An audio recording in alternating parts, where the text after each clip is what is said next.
Hi, I'm Susan Platt, and welcome to Platitudes, Find Your Roar. Today, I'm so lucky to be sitting down and having a little conversation with former Congresswoman Leslie Byrne.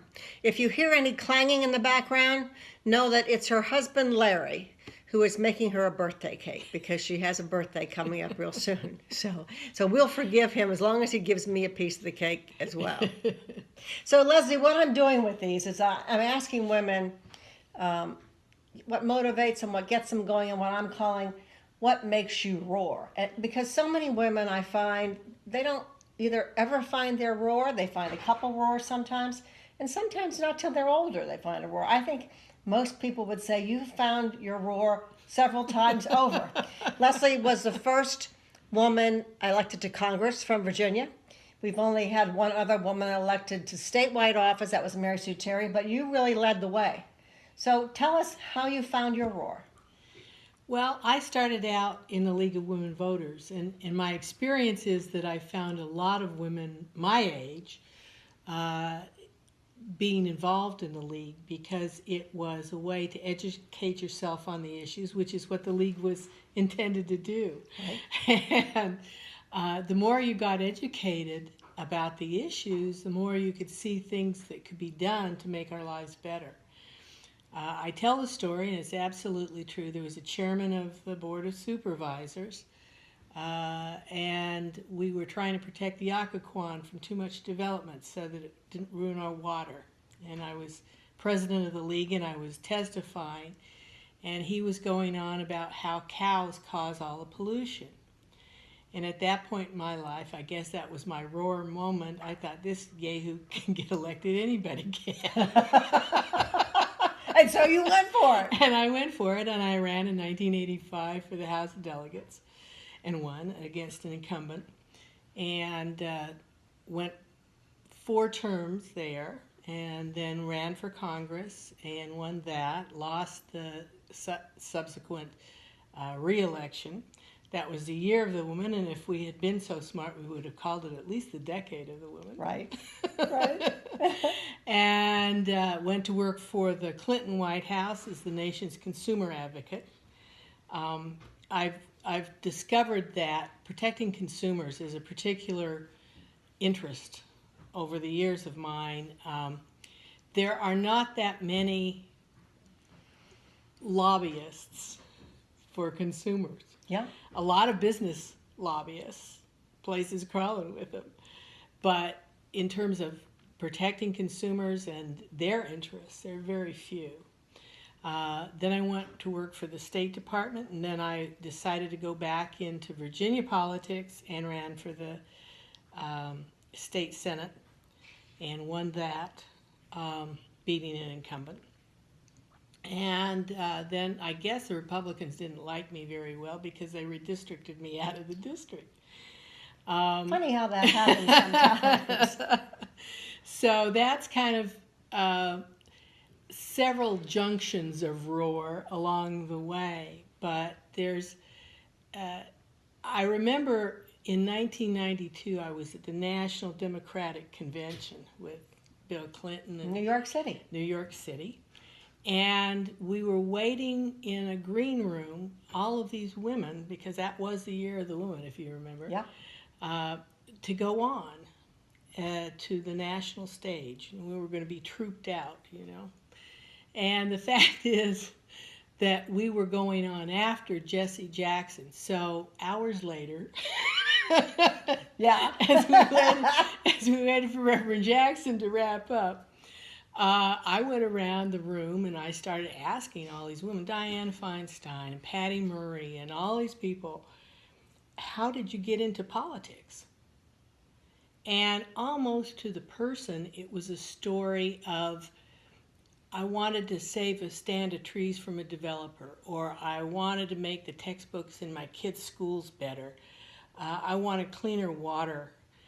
These were all things that compelled women to get involved in politics. It was an issue-oriented thing. Mm-hmm. And I still think that's true. I think women are very issue-oriented. They're not looking to make a statement on their resume. Right. They're looking to get something done. I've often said that, some people run to be somebody and some people run to do something. And I think women fall into that category, that they're running to do something. It's interesting you say you realize when you kind of found your roar without saying that. I find that with most women, they do. They remember that. I remember when I was in college organizing a dorm protest. At the time, I didn't realize, but I look back and I think that's where I found my roar. Mm-hmm. And so many women wonder, how do you find your roar? And it's out doing things, isn't it? Yes. Yes. It's out working for your community. I was a visiting professor at what was then Mount Vernon College over on Fox Hall Road, and it was a women's college, and all these young women who thought about getting into politics came to talk to me, and they were talking about they wanted to be in Congress or they wanted to, and I said, well, how well do you know your community? Mm-hmm. And they didn't. Yeah. They were in that stage of they wanted to be somebody, but they hadn't decided what group they really wanted to represent. And that's why I say that the consumer issues were the thing that kind of compelled me into office. Another one, the consumer issues, was the late great Gladys Keating down from Mount Vernon. Mm-hmm. She ran 5 times before she won. Wow.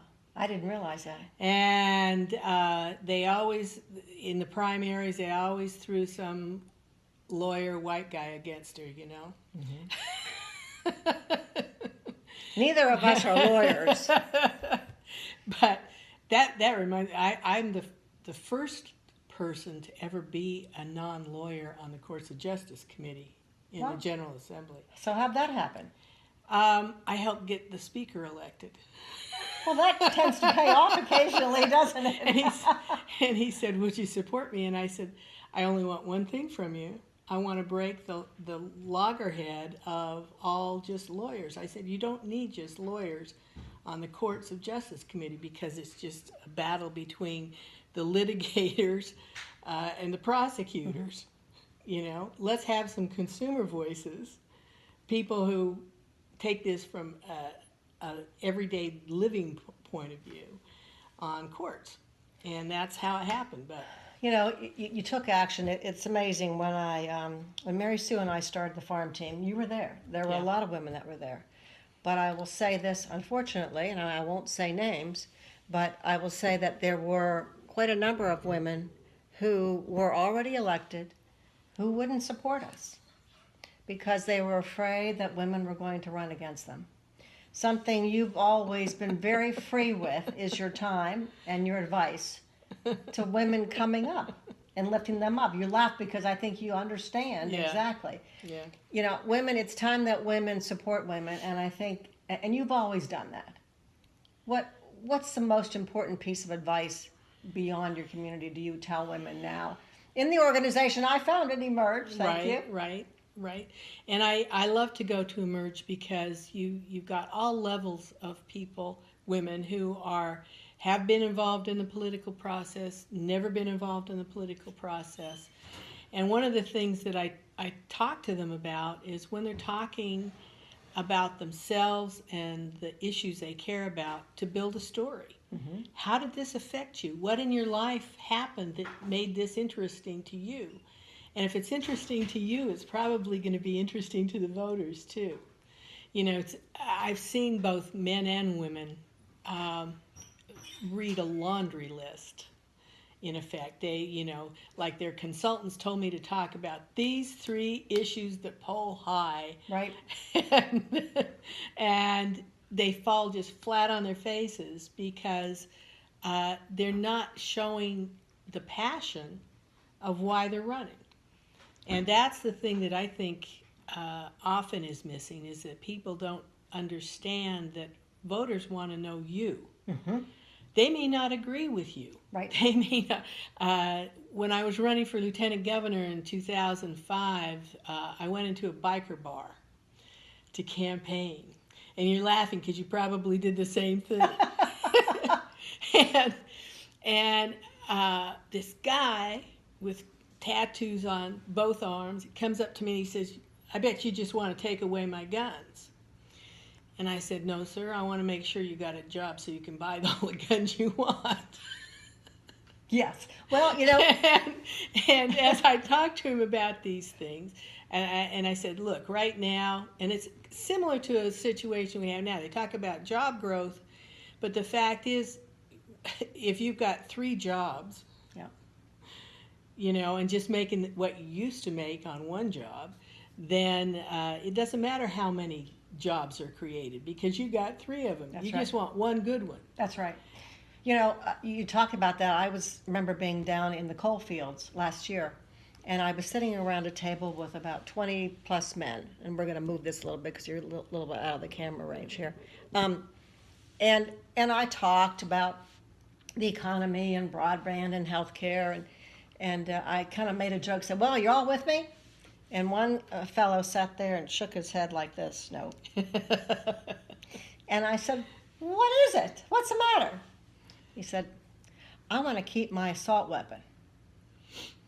And before I could answer, one of the fellows sitting next to him, who was an older gentleman, kind of popped him in the shoulder and said, "What do you need that for?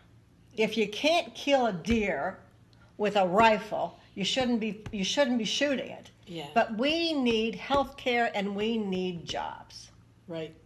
Right. So I think it is kind of interesting how things change, and they do go back to what you're talking about. And the tagline on this story in this biker bar is, I get up and I go to leave, and the guy with the tattoos comes over and presses $50 in my hand, and he said, "I've never given to a candidate before."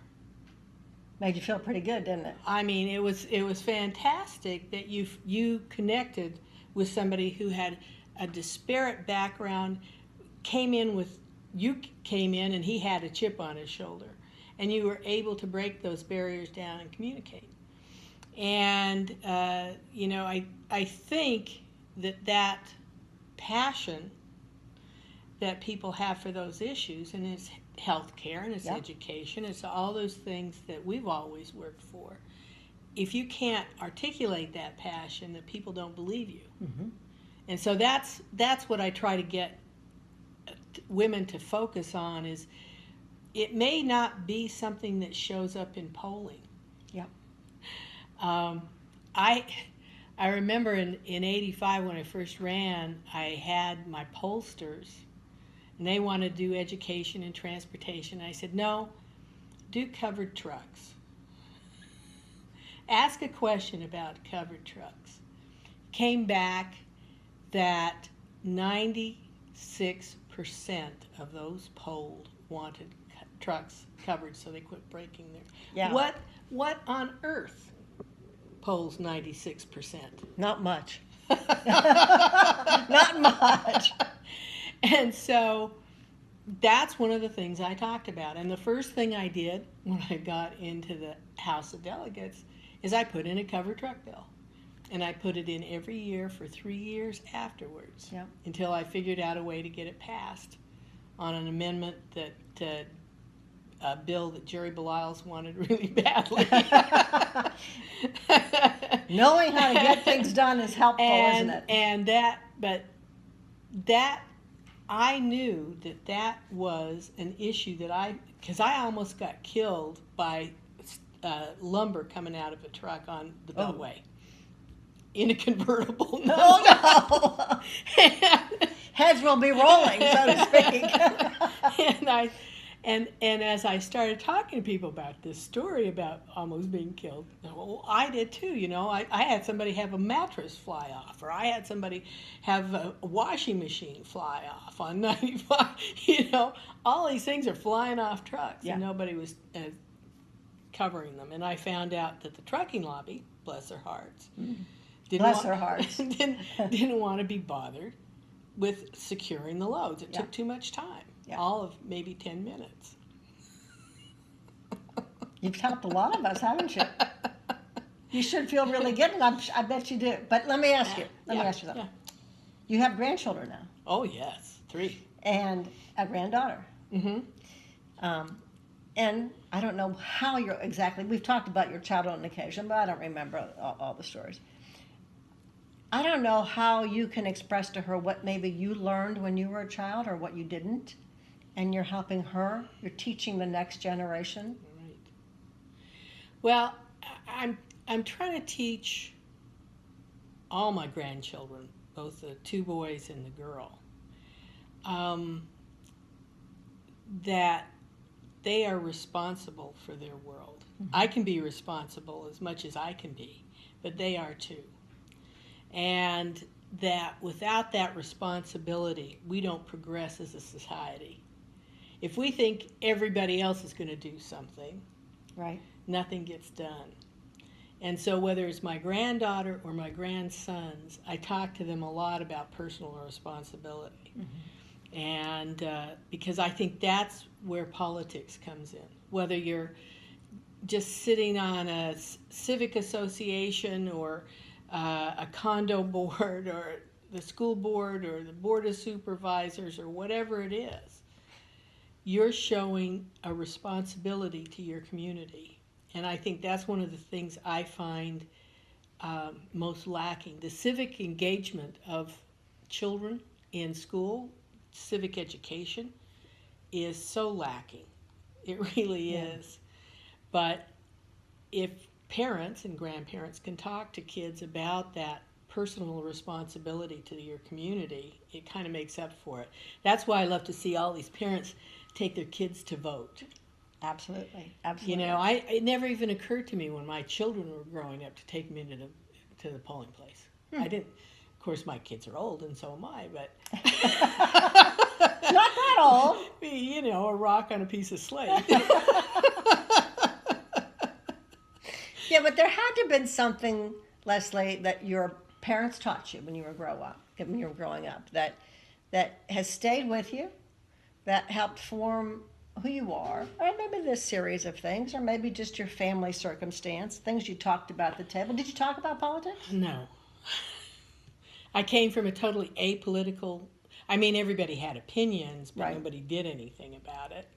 And I think that the thing that probably influenced me the most is that I was the oldest and responsible for the other four. Well, there you go. And that influenced how I saw the world, is that I had a responsibility. Right.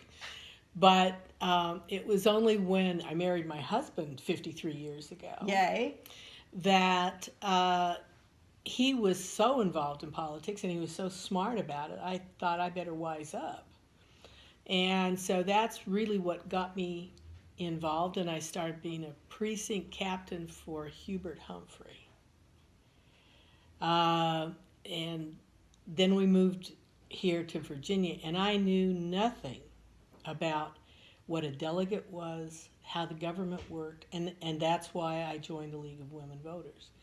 I honestly give the League a tremendous amount of credit for being my educational and civic foundation for politics. There are so many groups now that help people get involved, whether it's in a particular issue, right, or it's in their community involvement, or groups like Indivisible, Fighting Things Injustice, ACLU. Right. When people come to you and they ask you, Leslie, I want to get involved, it's an important year, what do you say to them beyond get involved in your community? Well, I think they have to decide their level of involvement. Mm-hmm. Is it going to be once a week? Is it going to be once? Let's hope not. Let's hope it's more than once. People have busy lives, and particularly women who work outside the home have a very busy life. If you're holding down a job and you got to take care of the household, trying to find the time to. That's why the internet and everything has been so successful in my mind. It's taken politics out of the back rooms and put it into people's living room. And, the idea that you can make phone calls for a candidate in Texas from Virginia mm-hmm. is revolutionary. It's absolutely revolutionary that you can sit in your living room with a call list and your cell phone and call for Beto O'Rourke in Texas and not leave the comfort. You can do it in your jammies. So really, there's not a whole lot of excuses There's anymore. not any excuses anymore. And as the demands on people's time has gotten greater, I think the technology has helped a tremendous amount. But we still have political parties, and political parties are the platforms for political activism. You may not like them. You may feel they're not right. You may feel all kinds of feelings towards them, but they still are what they are. And it takes a certain amount of recognition. I understand you talked to Kim Davis Wright, and she created her own political party, so to speak. Yeah. And it's in conjunction with she's not working against a political party. She's working as add-on to the Democratic Party, but she's not part of the party. I think you'll agree with me. She's found a niche where there are people out there that consider themselves independents. And they don't want to be part of a party for whatever reason. And there's a multitude of them. And this gives them the avenue to be involved with like-minded people without sometimes the hierarchy and the things that go on inside the different parties. So, election's coming up. Yep. We're going to tape this, but we're going to show this before the election. Okay. So, tell us, if you were saying to women who had just gotten involved, tell them what they need to do on election day. They've got to earmark 5 friends who think like they do and make sure they vote. I would call them 4, 5, 6 times a day. Have you voted yet? Have you voted yet? And just be a big pain in the neck, because in these midterm elections, off-year elections, the voter participation is such that every single vote counts. I mean, it's amazing to me the drop-off on voter participation. It's bad enough in a general election during presidential year, only 50% of us vote. Cut that in half. Usually 25% of us vote in off-year elections. So if you can get 5 people to go to the polls, you've multiplied your influence tenfold. Yeah. Well, I'll tell you, listening to Leslie today, who has been someone that I've admired, a real trailblazer for all of us. I hope we're going to elect quite a few more women this year in Virginia. And before I do my little thing where I do my roar, I do want to say that, Larry, if that cake isn't ready yet, it smells awful good. So when I finish my roar, I'm coming in there for your cake. So Leslie, this is the thing I do at the end, and you can join me or not, where I say, thank you for joining another episode of Platitudes, Find Your Roar. I'm Susan Platt. Hear me roar.